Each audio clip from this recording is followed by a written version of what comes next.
முத்துவேல் கருணாநிதி ஸ்டாலின். அந்த முழுமையா சொல்லல, அதுல ஒரு ரொம்ப அழகு இருக்கு.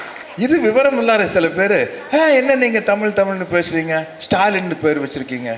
அப்படியே பார்த்தாலும் கூட அது இங்கிலீஷ்காரன் பேர் இல்லையா, ரஷ்யாக்காரரோட பேரியா, அது ஏன் வச்சாருன்னு கூட தெரியாம பேசுறாங்க. ஸ்டாலின் அவர்கள் பிறந்த பொழுது அப்போதான் பொது உடைமை சித்தாந்தம் உலகம் முழுவதும் காரல் மார்க்ஸ் அவர்களால் கொண்டு வரப்பட்ட மூலதனம் என்ற ஒரு தத்துவத்தின் மூலமாக உலக தொழிலாளர்களை ஒன்றுபடுங்கள் என்று கூறியதன் மூலமாக ஒரு மிகப்பெரிய புரட்சியும் கிளர்ச்சியும் ஏற்பட்டு ஒரு பொருளாதார சிந்தனையை பொறுத்த வரைக்கும் எல்லாருமே, தலைவர் கலைஞர் உட்பட ஐயா பெரியாரும் கூட பொருளாதாரத்தை பொறுத்த வரைக்குங்க கொள்கை கம்யூனிஸ்ட் தானுங்க. அப்ப எல்லோருடைய பார்வையுமே அந்த ஒரு உயரிய தத்துவத்தை நோக்கி இருந்தது.